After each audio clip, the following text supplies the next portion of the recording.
एक किसान के घर एक दिन उसका कोई परिचित मिलने आया। उस समय वह घर पर नहीं था। उसकी पत्नी ने कहा, वह खेत पर गए हैं, मैं बच्चे को बुलाने के लिए भेजती हूँ, तब तक आप इंतजार करें। कुछ ही देर में किसान खेत से अपने घर आ पहुँचा। उसके साथ साथ उसका पालतू कुत्ता भी आया। कुत्ता जोरों से हाँफ रहा था। उसकी यह हालत देख मिलने आए व्यक्ति ने किसान से पूछा, क्या तुम्हारा खेत बहुत दूर है? किसान ने कहा, नहीं, पास ही है, लेकिन आप ऐसा क्यों पूछ रहे हैं? उस व्यक्ति ने कहा, मुझे यह देखकर आश्चर्य हो रहा है कि तुम और तुम्हारा कुत्ता दोनों साथ साथ आए, लेकिन तुम्हारे चेहरे पर रंच मात्र थकान नहीं, जबकि कुत्ता बुरी तरह से हाँफ रहा है। किसान ने कहा, मैं और कुत्ता एक ही रास्ते से घर आए हैं। मेरा खेत भी कोई खास दूर नहीं है।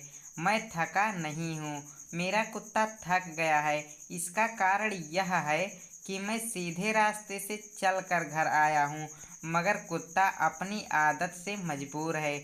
वह आसपास दूसरे कुत्ते देखकर उनको भगाने के लिए उसके पीछे दौड़ता था और भौंकता हुआ वापस मेरे पास आ जाता था।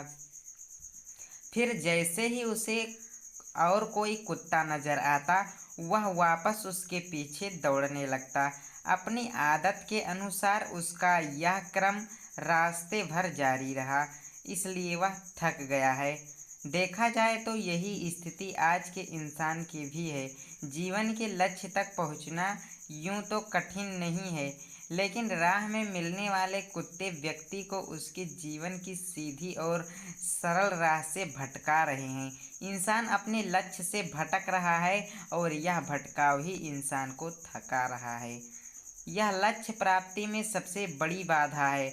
आपकी ऊर्जा को रास्ते में मिलने वाले कुत्ते बर्बाद करते हैं। भौंकने दो इन कुत्तों को और लक्ष्य प्राप्ति की दिशा में सीधे बढ़ते रहो।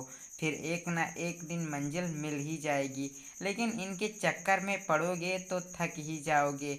अब ये आपको सोचना है कि किसान की तरह सीधी राह चलना है या उसके कुत्ते की तरह। सफलता के लिए सही समय की नहीं, सही निर्णय की जरूरत होती है। प्रेम दुर्लभ है, उसे पकड़ कर रखें। क्रोध बहुत खराब है, उसे दबा कर रखें। भय बहुत भयानक है, उसका सामना करें। स्मृतियाँ बहुत सुखद हैं, उन्हें संजो कर रखें।